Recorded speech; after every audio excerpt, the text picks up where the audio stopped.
Magandang umaga. Ngayon po ay araw ng Lunes, July 1, 2024 at update po muli tayo sa lagay ng ating panahon. Ayon sa Pag-asa, patuloy po na umiiral ngayon ang easterlies o mainit na hangin na nagmumula sa dagat Pasipiko at nakakaapekto sa eastern section ng ating bansa.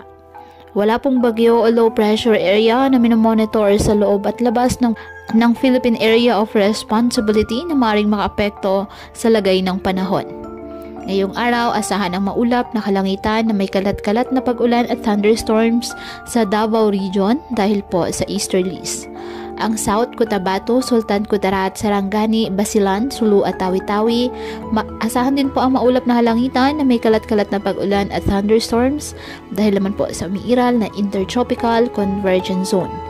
At ang Caraga, Eastern Visayas, Bicol Region, Quezon at Aurora, bahagyang maulap hanggang sa maulap na kalangitan with isolated rain showers or thunderstorms dahil po sa easterlies. At apektado naman ng mga localized thunderstorms ang Metro Manila at nalalabing bahagi ng ating bansa.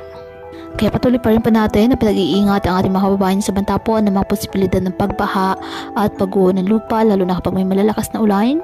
At ugaliin po na magdala palagi ng payong o kahit anong panangga sa ulan sa tuwing lalabas po ng ating mga tahanan. At yan po muna ang update sa lagay ng panahon ngayong araw. Muli patuloy po tayo na mag-ingat at palaging tandaan, God loves you. Stay safe and God bless.